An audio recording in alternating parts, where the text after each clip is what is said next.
Wake up.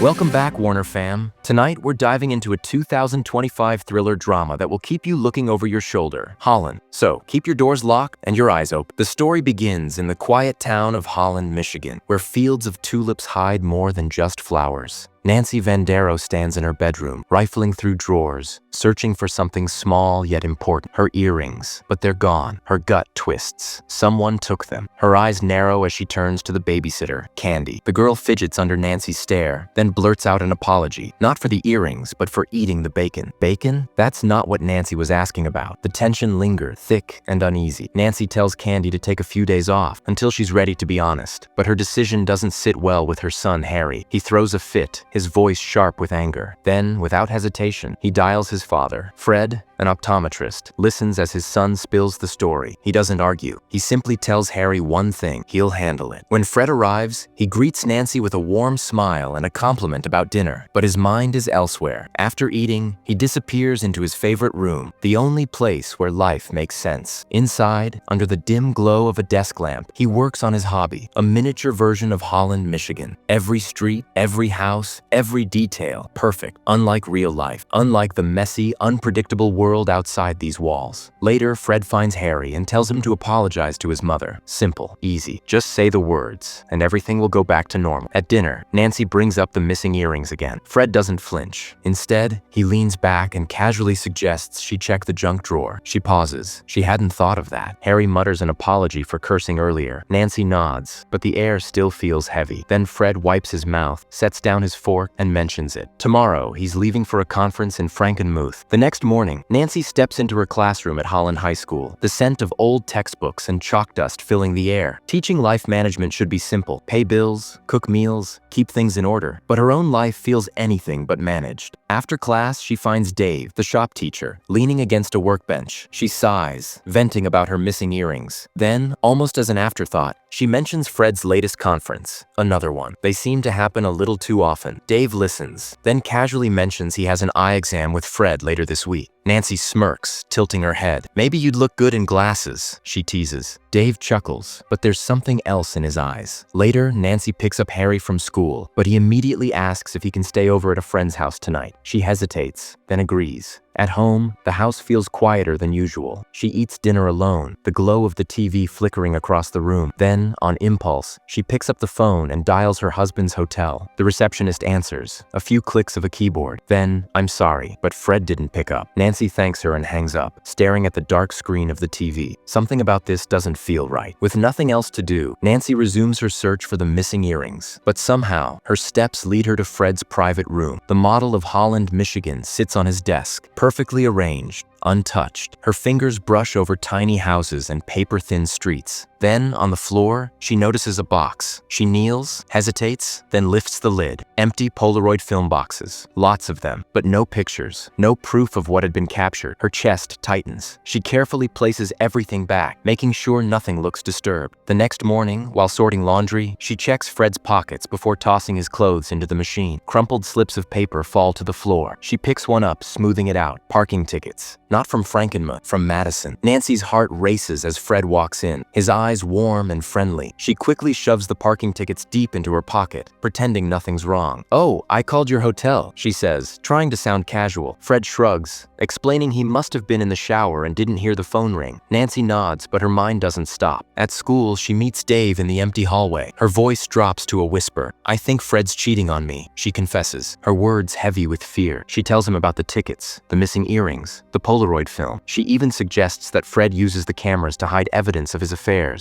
No digital photos, no proof. Dave listens quietly, his eyes soft. Then Nancy lets out a shaky breath. She tells him that Fred's conferences, they're just a cover. Nancy's voice cracks as she opens up more. She tells Dave how growing up, she always felt out of place. But when Fred found her, he made her feel special. He encouraged her to move to Holland. And now, this place feels like a blessing. That night, Fred announces he has another conference, this time in Greenville. Nancy feels the frustration building up inside her. She's had enough of the lies. She doesn't say anything, just walks to her room, slamming the door behind her. A few minutes later, Fred comes to her door, knocking softly. "What's wrong?" he asks. Nancy feels a tight knot in her chest. "I don't know," she says, her voice barely a whisper. Fred steps in, offering comfort, and they talk it out, patching things up, at least for now. Later, in the dead of night, Nancy wakes up suddenly from a nightmare. She had been walking through a dark, empty space when she saw Harry, but he disappeared without a trace. Panic grips her as she keeps walking, only to find herself sinking deeper and deeper into cold water. She jerks awake, gasping for air, her heart pounding. It was just a dream, but the feeling stays with her, cold and real. The next day, after class, Nancy meets Dave at a quiet restaurant. She lowers her voice and suggests something risky, breaking into Fred's office. She couldn't find the Polaroids at home, but she's sure they're hidden safely there. She looks at Dave, her eyes sharp. "When you go for your eye exam, you sneak to the bathroom. Leave the window cracked open just enough." Dave shifts in his seat, unease settling in his gut. "What if we get caught?" he asks. Nancy leans in closer, her voice firm. "We won't. Trust me." That evening, Nancy casually mentions to Fred that she's going out with her friend Gwen to see a show tomorrow. Fred glances up from his newspaper, barely reacting. "All right," he says, then goes back to reading. Nancy doesn't miss the coldness in his tone, but she doesn't let it stop her. Tomorrow, she'll find the truth. The next day, Dave sits nervously in Fred's office, waiting for his eye exam. Fred, as usual, is calm and professional. He casually asks, "So, Dave, you know Nancy, right? She works over at Holland High School. Your insurance comes from there, doesn't it?" Dave freezes for a moment, but quickly lies. "No, I don't know her." His voice is steady, but inside, his heart races. After the exam, Dave excuses himself to use the bathroom. Once inside, he moves quickly, trying to slide the window open just enough, but the stopper falls out, and he curses under his breath. He grabs some toilet paper and shoves it in the gap, hoping it will hold. Just then, he hears pounding on the door. His stomach drops. He's sure he's caught, but when he opens it, it's just a police officer holding his jacket. Dave exhales sharply, relief flooding through him. He nods quickly and grabs the jacket. Later, Nancy waits in Dave's car. She watches as he climbs in, his face tense. "I can't do it," Dave admits. "I almost got caught." Nancy's eyes flicker with disappointment. "You promised," she whispers. Dave, desperate not to let her down, lies. "I have a date tonight," he says, forcing a smile. Nancy looks away, her heart sinking. She feels guilty for asking him to risk everything. The next day, Nancy's determination grows stronger. She picks up the phone and calls the credit card company. She asks about recent transactions, and her heart skips when she hears that $300 was spent at Jansen's jewelry shop. After hanging up, Nancy notices something glinting in the corner of the kitchen, her missing earring resting at the bottom of a jar. She walks to her bedroom, her mind racing, and opens a jewelry box Fred never mentioned before. Inside, she finds a set of earrings, just like the one she was missing. Fred walks in, his eyes steady. "I knew you were in my office," he says calmly. "I also know you and Gwen didn't go to a show. She was at the hospital yesterday, and I found your bracelet hook." Nancy freezes, her breath catching. She stares at Fred, then quietly admits, "I found my earring." Fred doesn't raise his voice. He doesn't get angry. Instead, he says, "Let's hit the reset button. Start over." Nancy nods slowly, her emotions swirling. She agrees, but deep down, she wonders if starting over will really fix everything. As the town of Holland gets ready for tulip time, excitement fills the air. Both children and adults practice their traditional Dutch dances, their colorful costumes spinning under the bright sun. But inside Nancy's house, the mood is anything but festive. That night, after another cold, distant night with Fred, Nancy lies awake, staring at the ceiling. Her mind drifts to Dave. She realizes that she's not really living, just going through the motions. With a trembling hand, Nancy picks up the phone and calls Dave. "I want to divorce Fred," she says quietly. "I want to be with you." But Dave hesitates. "Nancy, Fred is respected here. He's a good man in everyone's eyes. If we do this, the whole town will turn against us." Nancy feels her chest tighten. "I don't care anymore," she says firmly. "I'm done pretending." Dave sighs, then offers a plan. "We need to catch Fred in the act. That way, we'll have the proof we need." Nancy, torn between fear and hope, agrees. The game has changed. The next day, Nancy drives Fred to the station for his so-called conference in Greenville. As soon as she's alone, she calls Gwen. "Can you watch Harry for a bit? I told him it's just a routine checkup," Nancy explains, trying to sound casual. Once the call ends, she drives straight to meet Dave. Together, they start tailing Fred, watching as he makes several stops to pick up random items. It's all normal enough, but something feels off. Finally, they see Fred walk into a hotel. Nancy's heart pounds in her chest. "We need to know the room number," she whispers. "You find it. I'll get the key, saying I'm his wife." Dave quickly checks his phone after tracking down the room number and texts Nancy. She gives him a nod and takes the elevator up. Meanwhile, Dave heads into the hotel bar, keeping an an eye on Fred from a distance. Inside the hotel room, Nancy's eyes scan the space quickly. On the nightstand, she spots a cufflink,